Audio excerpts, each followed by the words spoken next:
As Kano State continues to be disturbed with political crisis, the new Nigerian People's Party (NNPP) has called on the security agencies in Nigeria to investigate the activities of Dipo Johnson and his cohorts in order to bring peace into the state. The national chairman of the new Nigerian People's Party, Dr. Agbo Major, made this known during a press conference in Abuja.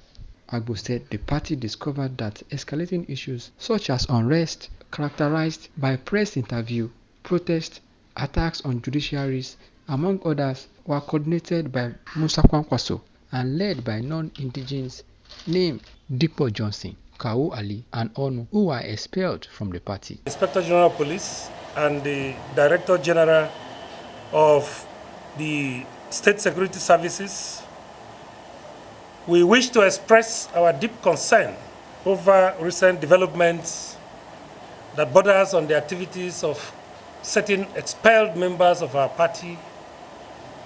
And we just thought that their acts are not only inciting, but are detrimental to the stability and survival of our democracy.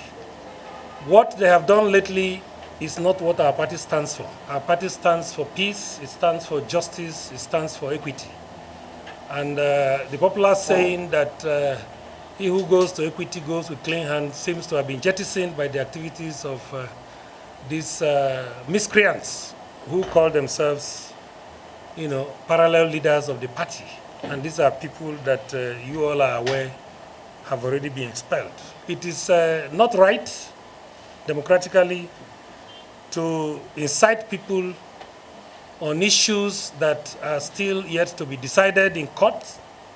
As you all are aware, democracy hinges on the effectiveness of the judicial system. And so we are firm believers in the ability of our judicial system to deliver on justice and equity for which our party stands.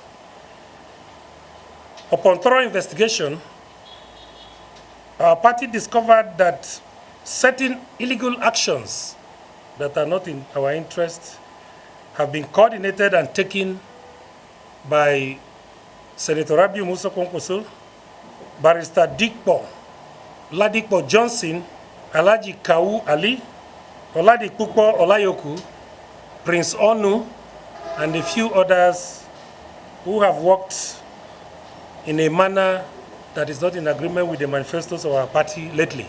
He said the party's resolute is to uphold the sanctity of Nigeria and also committed to ensure the safety of life and property as guaranteed by the Nigerian Constitution. The party advocated for legal redress option and rejected the notion of self-help in addressing the matter.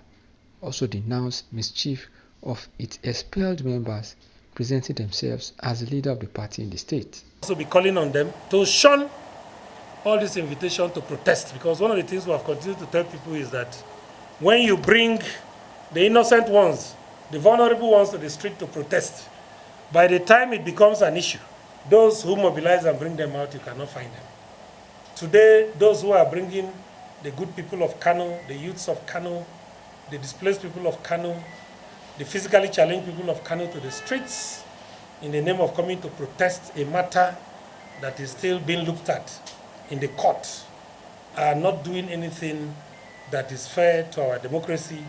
And so we are calling on them to shun any further invitation to come out under any guise of any form of protest until the Supreme Court finishes its job. Once again, we reiterate our faith on the Supreme Court to be able to deliver on its mandate from directions from external forces like the INEC and all of that. It is the responsibility of every party to organize itself and communicate its decisions to INEC. That's why we always insist that we cannot be referred to as a faction. What has happened is that they came to us last year, and to allow them fit in, we had to try to do some adjustments in our constitution for them to be accommodated for the purpose of the 2023 general election. And when we noticed that their attitudes were no longer in the interest of the unity that the party has enjoyed over time, we had to terminate the provisions of the MOU, which also has a clause in it that after the elections, the MOU is no longer valid. So it was just easy to terminate it. And when we also discovered that it was not enough to terminate the MOU, but to also reprimand certain persons for illegal activities that created disunity within the party, the hammer fell on Kongoso and the rest. And so what happened thereafter was for the Board of Trustees of the party, which by the provisions of our constitution has the sole responsibility to stabilize the party when there is crisis.